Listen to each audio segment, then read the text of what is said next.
All right, welcome back to another episode of Hit the Chopper Corner. Diesel's wanting to play this morning. He won't let me do no work. He tried to play.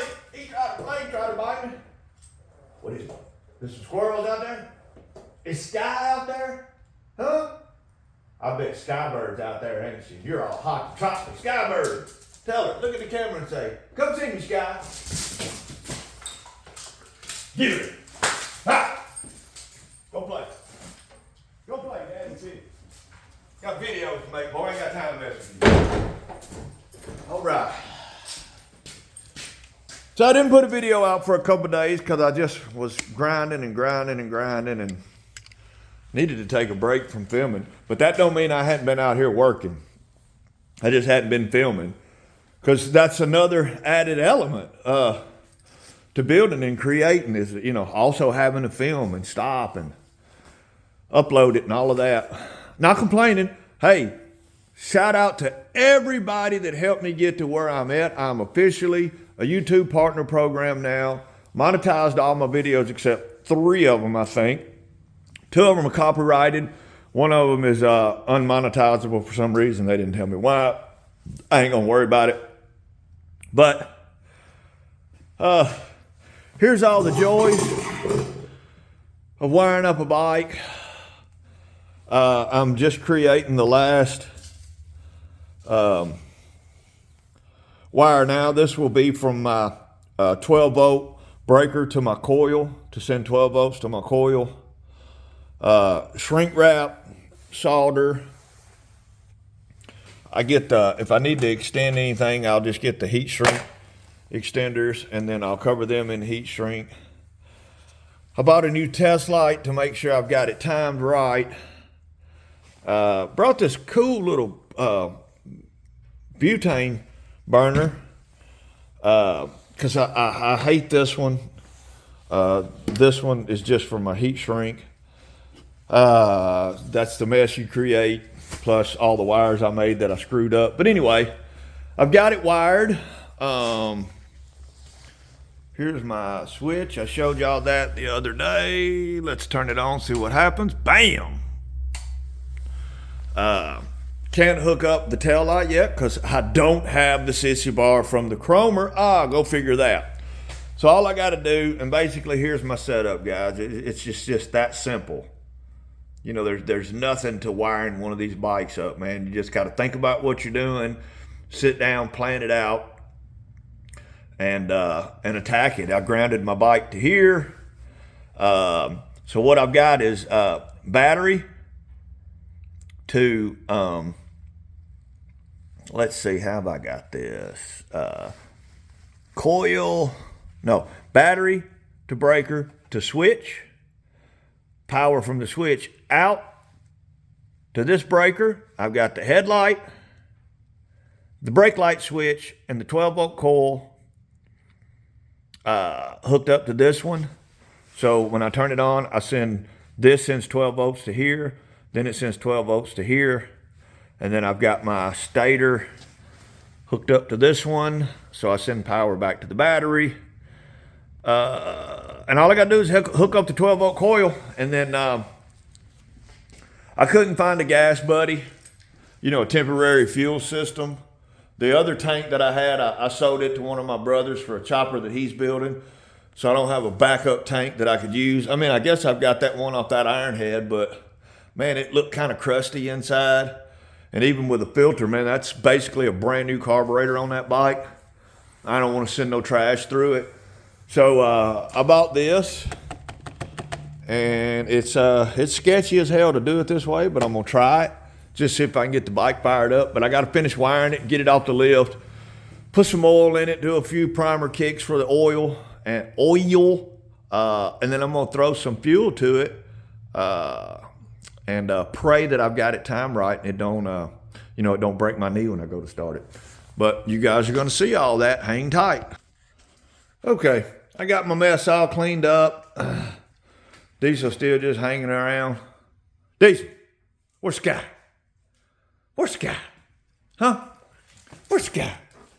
Yeah, tell Slick bring Sky down here and let you have a play date. Tell her. Say, I'm a pimp. All right. I got it all wired up. Got my coil wire made.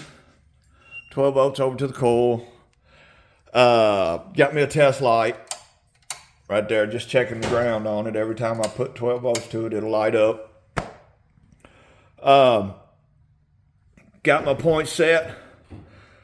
Probably around 19 thousandths. 18 to 20 is what they call for. As close as I can get it to 20 thousandths. There's a little drag to it. Not a whole lot of drag. So I'm saying between 19 and 20 is where I've got it set. She's actually just starting to break right now. If y'all can see it, see she's coming up on the low lobe right there. So I'm double checking this because I'm scared to death this thing's gonna try to break my knee. But anyway, because this is an S&S stroker motor. I'm gonna show y'all. See if I can get it in there and get the camera to focus on that. See that line in there? There's actually an F and a line. All right. If I roll this motor forward, and the piston is not quite at the top. She's close. Okay?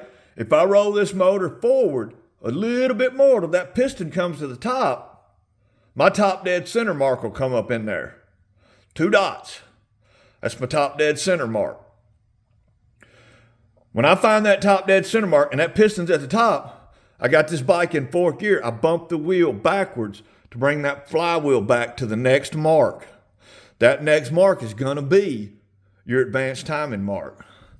35, 36 degrees. I can't remember. It's one of the two, but they've got it set up that way. There's F-Bomb's trying to call me. He's going to be mad because I hit the FU button on him. So I'm going to go back around here. I'm going to roll my cam forward. I'm going to twist my advance.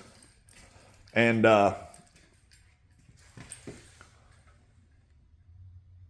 see, I can tell already I'm not right because she's already starting to open. See that? She shouldn't start to open until I roll my cam to advance. So I got to twist my plate this way a little bit. So I'm going to work on that and I'll get back with y'all. As soon as I think I got this thing timed, I'll fill it up with oil, get it off the lid, try to get some fuel in it, and we'll kick on it. All right. I hope this shows up where y'all can see it.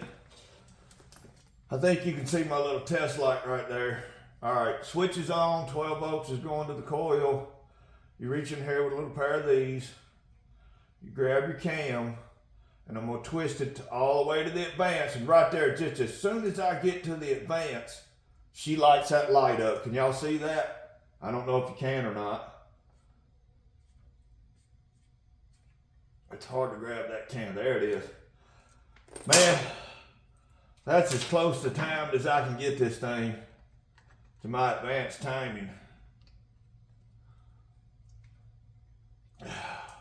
And again, I hope I'm close enough, because it don't take too much more advance than you'll hurt yourself on one of these.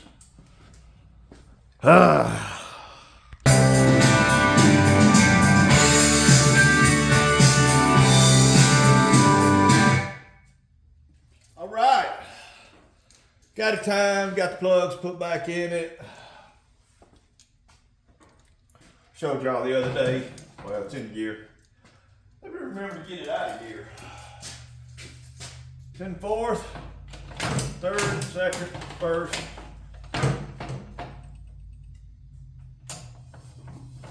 Neutral, baby.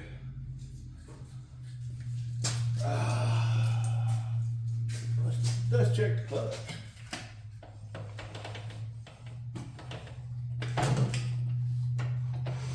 Oh, look at that clutch spin. So hopefully I got the clutch adjusted pretty well. We'll find out. It appears to work good up here. Glad I stopped, man. You have to be meticulous when you're doing this because you'll have 1,000 things going. And thank God I paid attention before I put oil in the oil bag. I never did tighten up the oil fill. I had the the feed line off of it, oil would have just went everywhere. And this shit's $10 or $12 a quart, and that one's empty, of course. Probably put that one in that bike. I gotta get some more oil. Hell, this is all I got. But this bike will hold about 3 quarts is all I'll put in it. I don't know how big that bag is. I think it's 3 or 4 quart bag. But I'll put 3 in it. And then it's been setting for a while, so of course it's leaking oil past the check ball, but generally when they warm up, they run through their cycles, they'll quit doing that one. That one over there is probably going to do it when I fire it back up. I'm thinking about trying to maybe fire it up today, just run it a little bit because it ain't ran in a while. But Fuse probably going to get me my tank and my fender Monday, if not sooner. So when this one comes off the lift, I'm not going to put it back on the lift because it'll be a while on this paint job. Probably sometime mid next week, maybe. But I'm going to put the 73. Well, okay, hang on. I call that a 73. This is a titled 73 frame. This is the 73 technically. That's the motor that matches this frame number. So the frame number and that motor over there match. This S&S motor actually goes in that 81 frame, that titled 81 frame over there. Not numbers matching, but the title does match the frame. So everything I have has titles. What are we doing? We're going to put oil in the oil bag. That's what we're doing.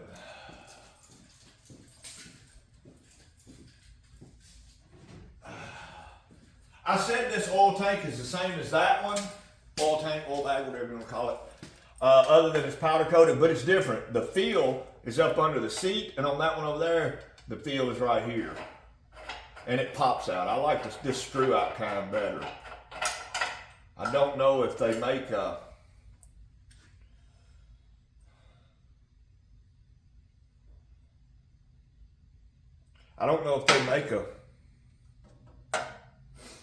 filter that'll go down in this or not. They might, but Lucas 50 weight. I run 60 in that one over there. It's a little bit lower compression motor. This one's a little higher compression. I'm not running as thick of oil in it.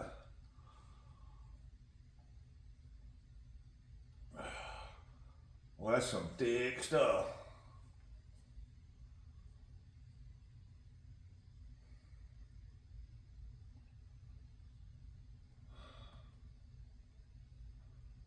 I guess I could have put it in front of the heater. It's been sitting out here getting awfully cold for a while.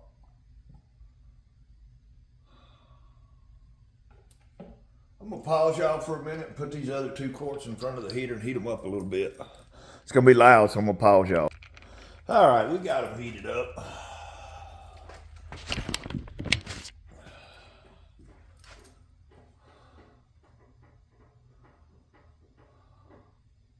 I have a big jug over there, 4 quart jug, that I can put a funnel in, and when I'm done emptying a quart out, I'll tip it up on it. And after you do that 10, 15, 20 times, hell, you may have another quart of oil. But that's only for Screaming Eagle oil, 2050 for modern bikes.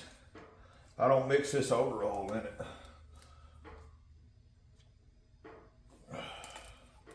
But you can run this in your engine, wet primary.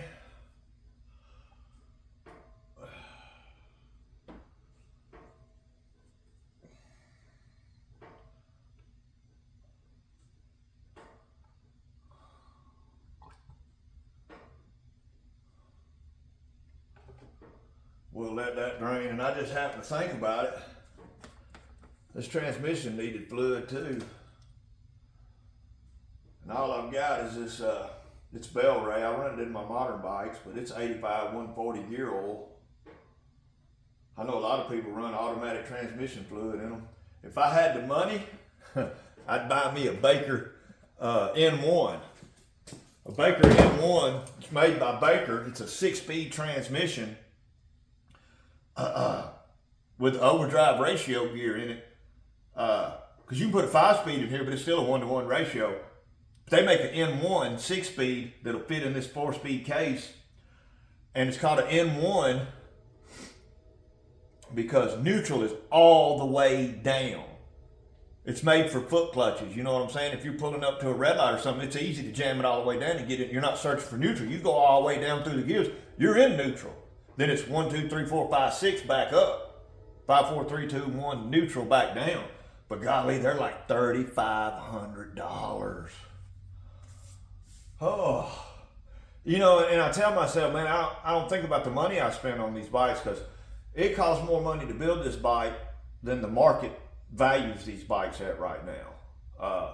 Choppers just don't bring, you know, a premium.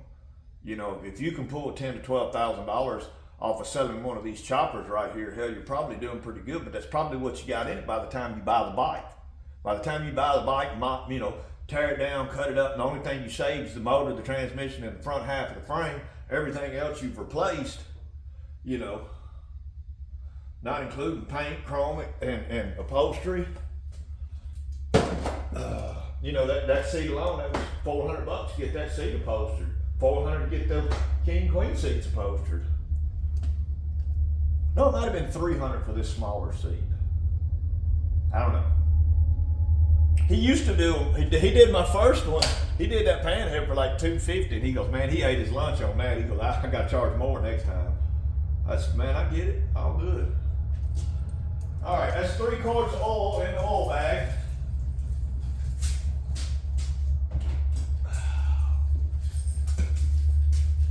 I'm gonna pause y'all till I get it down and get ready to try to fire it up. I don't want this video to get long in the tooth. All right, got all the systems full. It's wired, got 12 volts going to it. What did I do with the seat? Damn, there it is.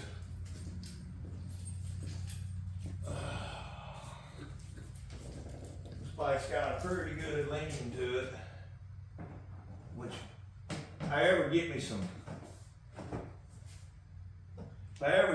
dang, what am I trying to think of? Tanks from my bottle. If I ever get me some dang tanks from my bottle, I'll be able to bend that kickstand around. I've got fuel in the bowl. The bowl's full, the line's full, the filter's full, but the setup that I used didn't quite work like I had thought it would, so I'm just dumping gas out over here. And I really ain't too keen about trying to fire it up till I get all these fumes out of here. I'm freezing with that door open. It's only about 30 degrees in Tennessee today. I'm gonna strap this seat down since I can't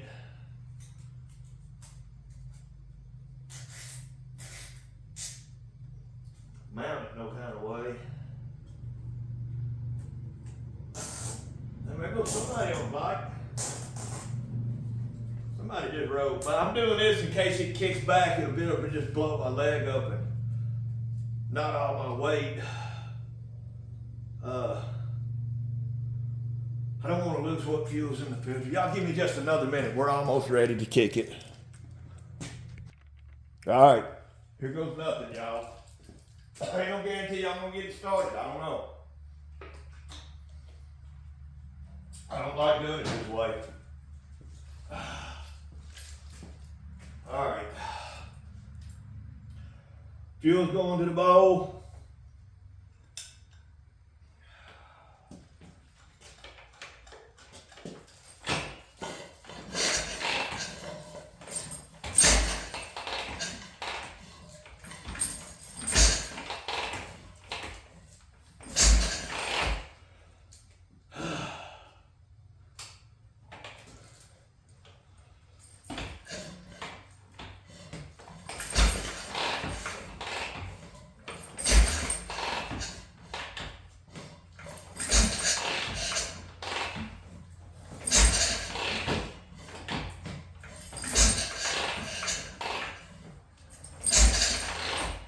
She's just pissing fuel.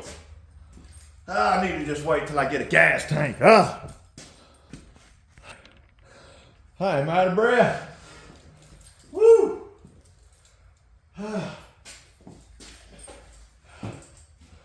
She popped off a couple times.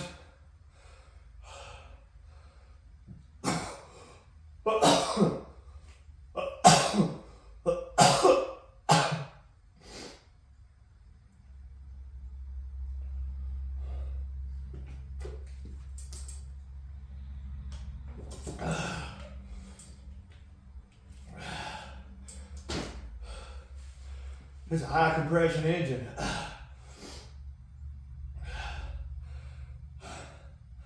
And with it leaned over like that, it's not the easiest one to kick.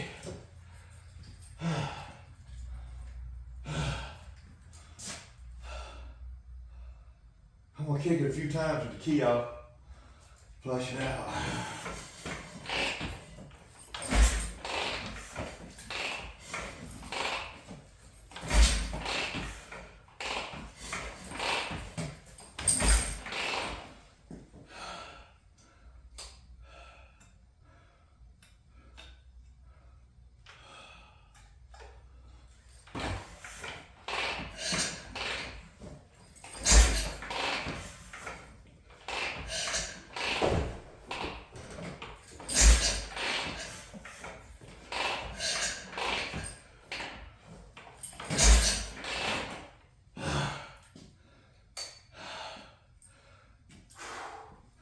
My leg ain't got no more kicks in it, y'all. I'm gonna end it. Sketchy Chopper's at his finest, baby. Hippie's Chopper Corner.